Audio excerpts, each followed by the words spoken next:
এটা Lionel স্কালোনির expression ছিল Enzo Fernandez যখন গোলটা করলেন। 2 গোলে পিছিয়ে থেকে আর্জেন্টিনা 3-2 জিতেছে।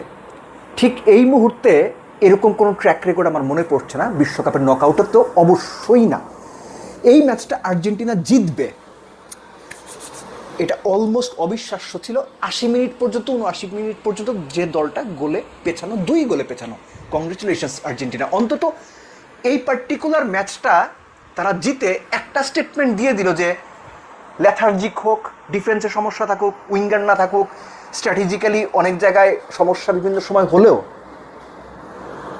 আর্জেন্টিনার এই দলটা ম্যাচ বের করে নিতে জানে। Very well done, very well done. শুরু থেকে শুরু করি। আর্জেন্টিনার প্রথম যে গোলটা কনসিড করলো, আমি পার্সোনালি ফিল করলি ডিবক্সের ভেতরে যে ছোট বক্সটা আছে পেনাল্টি স্পটের পরে, এর মাঝখানে এরিয়ালি গোলকিপারের আই লেভেলের ওপরে যদি কোনো বল থাকে, goalkeeper should come out to grip or punch or fist the ball. আর্জেন্টিনার গোলকিপার দিবু মার্তিনেস তিনি দাঁড়িয়ে দাঁড়িয়ে দেখেছেন এবং 2 ডিফেন্ডারের মাঝখান থেকে defender, central defender Yasser Ibrahim goal করেছেন হেড করে। That was a bad goal to concede. Lionel মেসির পেনাল্টি মিস। খুব অনেস্টলি আমি বলি, পরপর 2 ম্যাচে একই রকমভাবে 2টো বাজে পেনাল্টি মারা লিওনেল মেসির সঙ্গে যায় না। এবং গোলকিপার লিওনেল মেসির এই 2টো পেনাল্টিকে বাজে পেনাল্টি আমি কেন বলছি? টপ কর্নারে না, বটম কর্নারে না, পাওয়ার কম, এবং গোলকিপার এই সমস্ত পেনাল্টির ক্ষেত্রে যেটা হয়, সাইডটা যদি ঠিকঠাক মানে ধরে ফেলতে পারেন বা ডাইভ দেওয়ার পর যদি মিলে যায়, এই ধরনের পেনাল্টি 90% ক্ষেত্রে সেভ হয়ে যায়। 2টো ম্যাচে অস্ট্রিয়ার সঙ্গেও এবং এই ম্যাচেও সেটাই হয়েছে। সেকেন্ড যে গোলটা আপনার ইজিপ্টের, দ্যাট ওয়াজ ফ্যান্টাস্টিক ব্রেক। কেননা ওই গোলটা যখন হলো তখন ইজিপ্ট পুরোপুরি শেলে ঢুকে গেছে। তারা 8 জন 9 জন নিয়ে ডিফেন্ড করছে এবং অ্যাকসেপ্টেবলি তারা ওইটাই করতে চেয়েছিল যে আর্জেন্টিনা ওপরে উঠে আসবে, তারা কাউন্টার করবে কিংবা ট্রানজিশনে অ্যাটাক করবে। আর that was brilliant counter attack. আর্জেন্টিনার কোনো ভাষা ছিল না।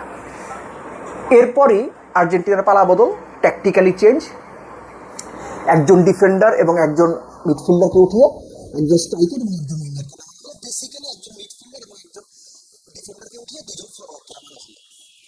এবং তখনই হচ্ছে গেমের পাল্লাটা চেঞ্জ হওয়া শুরু হলো। তারপর তো বাকিটুকু আপনারা দেখেছেন। এবং এর সঙ্গে অ্যাড করি যে আর্জেন্টিনার রোমেরোর যে প্রথম গোলটা, লাস্ট ম্যাচেও কিন্তু 2 ডিফেন্ডারের গোলে জিতেছে। রোমেরোর গোলটা যদিও ওন গোল ছিল। এইভাবে ডিফেন্ডারের গোলে ম্যাচ জেতাটা আর্জেন্টিনার সামর্থ্যের জানান দেয়। আমি বারবারে বলে আসছি, এই দলটা যে শুধুমাত্র মেসি কেন্দ্রিক সেটা আমি মানতে নারাজ, কিন্তু বারবারই ডিফেন্ডাররা আপনাকে কিন্তু ম্যাচ বাঁচাবে না। পরপর 2 ম্যাচে হয়েছে। সো বোধ করি বিশ্বকাপে ডিফেন্ডারের কাছ থেকে গোল হিসেবে যা পাওয়ার আর্জেন্টিনা পেয়ে গেছে, বাকিটুকু ফরওয়ার্ডদের করতে হবে। এবং সেকেন্ডলি লিওনেল মেসির গোল, খুব অল্প একটু স্পেস ছিল হিট করার মতো বা শুট করার মতো, স্পেস পেয়েছেন, শুট করেছেন, হয়ে গেছে। এবং এনজো ফার্নান্দেসের যে গোলটা, that was a brilliant counter attack.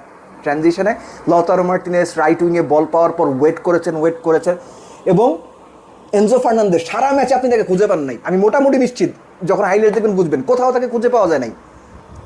সময় মতো একদম জায়গা মতো দেখে শুনে হেড করছেন।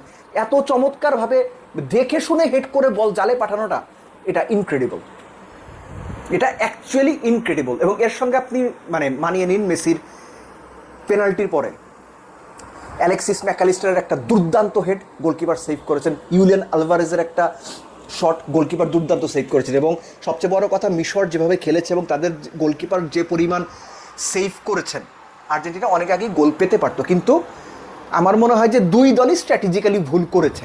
স্ট্র্যাটেজিক্যালি ভুল 2 দলই করেছে। কেন বলছি আমি? অনেকে হয়তো মানতে চাইবেন না। যতক্ষণ পর্যন্ত মিশর লিডে ছিল, 2 গোলের লিডে ছিল, তারা অতিমাত্রায় ডিফেন্সিভ হয়ে গিয়েছিল। এবং হয় কি, অতিমাত্রায় ডিফেন্সিভ হয়ে গেলে আপনি যখন গোল কনসিড করে ফেলবেন, দের ইজ এভরি চান্স আপনি আরও গোল কনসিড করবেন। মিশরের ক্ষেত্রে সেটাই হয়েছে। আর আর্জেন্টিনা, আমি আবারও বলবো, এই ম্যাচ যদি আর্জেন্টিনা হারতো, লিওনেল স্কালোনির দোষ হইতো, দায় হইতো 100%। কার্লো অ্যানচেলোত্তির মতো, রবার্তো মার্টিনেজের মতো, যাদের কারণে পর্তুগাল এবং ব্রাজিল হেরেছে বলে অনেকেই মনে করেন, যদিও সেটা নিয়ে তর্ক আছে। আপনি এমন একটা একাদশ সাজালেন যেখানে কোনো উইঙ্গার নাই। আপনি এমন একটা একাদশ সাজিয়ে ম্যাচটা খেলতে গেলেন যেখানে আপনি কোনো উইঙ্গার রাখলেন না। কখন আপনার Lisandro Martinez central defender left উইঙ্গারের রোল প্লে করছেন, কখনো তাগলিয়াফিকে প্লে করছেন। অর্থাৎ পুরো জিনিসটার সাস্টেইনেবিলিটি ছিল না।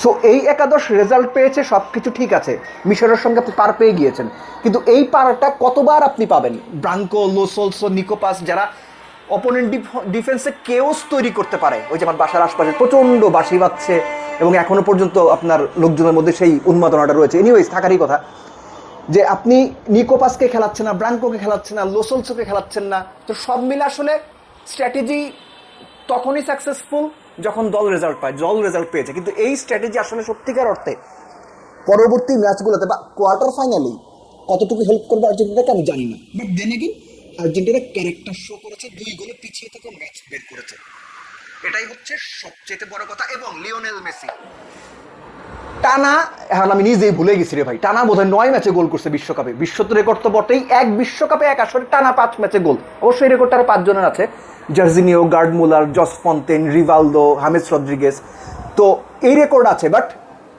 পেনাল্টি মিস করলো, মেসি গোল করছে, আর্জেন্টিনা 2 গোলে পিছিয়ে থেকে ম্যাচ জিতেছে, কোয়ার্টার ফাইনালে গেছে। এত সুপারস্টারদের পতনের মধ্যে রোনালদো চলে গেছেন, নেইমার চলে গেছেন, মেসি টিকে রইলেন, আর্জেন্টিনা টিকে রইল। Congratulations Argentina and Argentine fan.